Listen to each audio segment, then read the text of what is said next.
Women, are you truly being heard? Or are you just talking loud, repeating yourself and feeling ignored? Let's be real. Nagging doesn't get you what you want. It hurts you. It hurts you more than him. Nagging disguises itself as control, but deep down, it's often rooted in insecurity, fear, and frustration. It creates the illusion of power, but in reality, it pushes the one you love farther away. Ever feel like you're just reminding him, but somehow it turns into an argument? What you see as a simple nudge, he hears as a never ending to do list. A nagging wife may think she's just being helpful, but to her husband, it feels like micromanagement. And when a man feels watched, when a man feels judged and constantly criticized, he shuts down.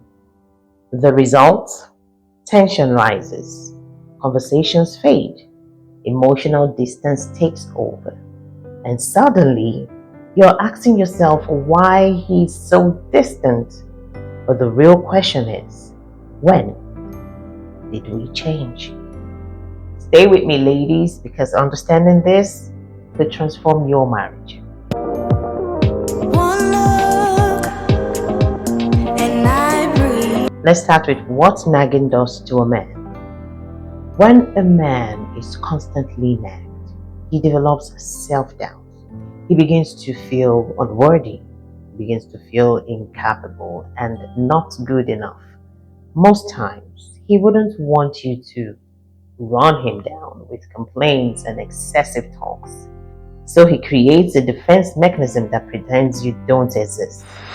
A confident man can move mountains, but a man who is constantly criticized, he starts questioning his worth.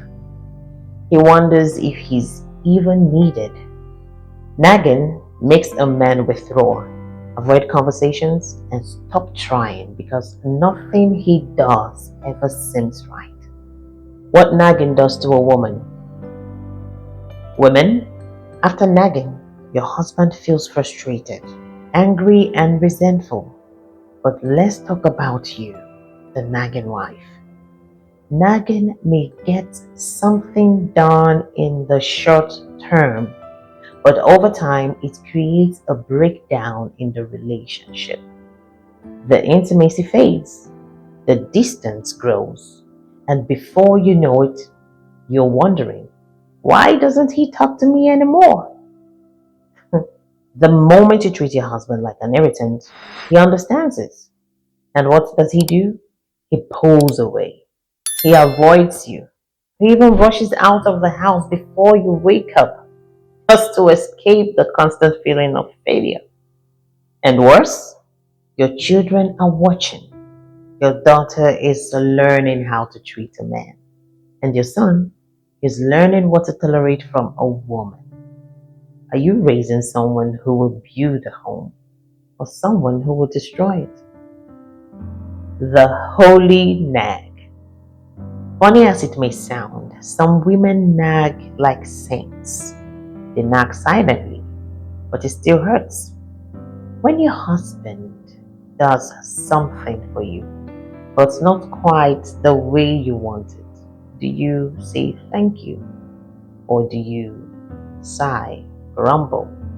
Grumble silently so you're not called a nag, and then redo it yourself just to show displeasure rather than meet him with appreciation for the little he has done.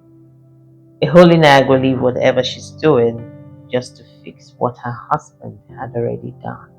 Silent nagging is just as damaging. It tells him you're not good enough. And if a man hears that enough times, he starts believing it.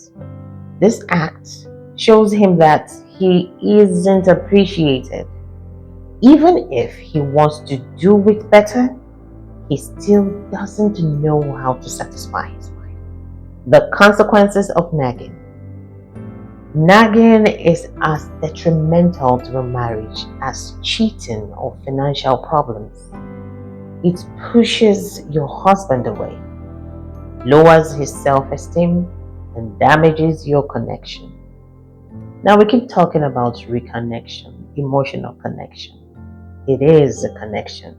Women interpret love from the emotional part, but the moment some acts of talking, complaining, continuous nagging disconnects you, how exactly are we going to mend that same connection? You might say, men nag too, but ask yourself, who raised him?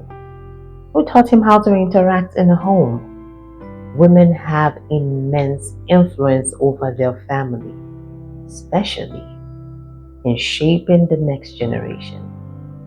A wise African proverb says, "A good son is a proud father's child, but a bad one is his mother's child." The way you communicate today is teaching your children how to handle conflicts tomorrow. Want a healthy family or want a healthy relationship? Start by admitting that you need to communicate better, because nagging isn't communication, it's frustration in disguise. How to avoid unproductive arguments. Why argue if there's no resolution? Arguing just to prove a point is a waste of time. Yes, couples fight. Yes, misunderstandings happen. But when disagreements go unresolved, you fail and they ruin the peace in your home. Stop wasting disagreements. They are necessary for making two rough stones smooth over time. Your goal should be achieving a good outcome and not proving yourself right. No two marriages are the same. Learn your partner, communicate better, and protect your home. Nothing is worth losing your self-respect over, but even in disagreements, honor your husband. How to combat nagging and rebuild a strong marriage. Number one, recognize it. Admit that you're a nag. Acknowledge its impact and know that you can't control the reaction of the person who is being nagged. Number two, understand the damage. Nagging creates resentment, not results. Are you ready for the outcome? If the answer is no, then number three, communicate better. Speak with love, patience, and clarity instead of frustration. Number four, appreciate your partner. Even a little effort deserves acknowledgement. And number five, never crush his ego. A man's ego is part of his identity. If you tear it down, don't be surprised when he pulls away. A man will tame his ego for a woman who honors him. And when a man feels respected, he will naturally rise to be the husband you admire. If you want to learn how to communicate better in your marriage, type more communication in the comments below. Don't forget to subscribe for more insights. Your home deserves peace. See you in the next one.